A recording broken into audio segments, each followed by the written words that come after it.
Loite hotunia video isim lo now hi le kabet dol hin weekly challenge chungchang thu hi mi a them lo tamna lai jin ka he en hiya chu weekly challenge che dan hi them khat kain wet sa nom ven he chun in sei che nang gatin tun Facebook nga ga lo no hitin hi Facebook ke ya chu profile chu hitan logo hi veilang pangapa he ga click katin chi click ngai le hiti hitan veleu chun chain professional dashboard domain hi chalai hi ga click kin katin hi chalai hi click zo tiang le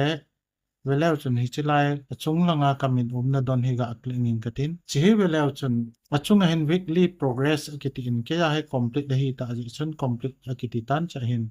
chalai don ta hi ga click kin katin chi veleu chun hi chalai ya hi them ji lo now chu veleu chun ke ya hi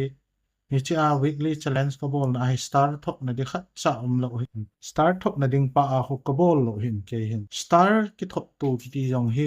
min e video chu pha as a hoi as a phai ti a hel ama ho na ki pa zalwa star ho hin thok diu hin tu hin veleu chun ain wang challenge si la no ma le la the hat ta khat sung hai ja kamu di ti chu challenge si la the chai ga het diu pen chu he le ga veleu hen reach more people la ka ko ke hin reach more people la ka ko ji a chu ke ya hi star challenge so lo hi chilai reach more people lai ta ga click lang chi veleu chun ti hin omen I want to reach more people la hi ka ko in hi chun ke ya hi star ho ki thok to ding om pon cha him ani nei ga veo hi ani nei ep umang I want to maximize my earning. Na earning chun na su tam no ma hi le hi chipa alai lung pa hi na click de. Chi ka click ngeng katin ga veo hi to ipp bol di umam. Chi veleu chun cha hin learn about original content at in learn about monetization at in share star promotional post at in chiteng le reply to your star sender. Star nen respondable ngayin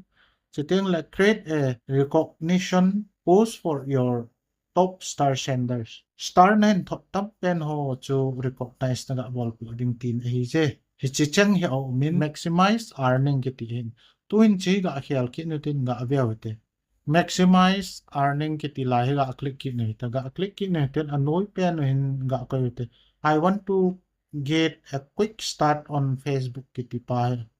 Update ga bol ki ning kate. Veleu chun cha hi explore the professional guide at the end select your profile category at the end learn about original content at the end learn about monetization create an AI at the end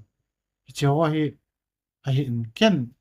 hicho adang ho aboy sanga chukati a I want to reach more people la he ka ko hi hicha hi ka ko hi in la nang hon na zo di wa he le na zo na ding pen wa chu na ki koi diu hi je icha tik mak na bola anoya update in so di hitia chu bol ding hin chila hi vela chun ke bol na star ki thok to na di lo hi in hin la hi chilai alai dung pa I want to maximize my earning ki ti a hi bol a hi lawang chu earning jong hoi din star jong na mo ding nang man jong na thot ding chi chu hi ding hin la ichichu z% hiya chu I want to reach more people hi tu ni chana hi ichi ai ka ko in star chu imu lo le monetization mu lo de ti na jong hi de lo hi ya chu ken tu ni chana hi reach more people hi ka ko is step dang hi ka che lo la hi je hi chichu tu ni a weekly challenge chung chang chom cha iga sewin te ole ka ki pa phai ti wa hi lawang share anabol hitin follow bol lo la iule nong set and follow nei bol event ti chu ka team ni ve ki pa chan chu yan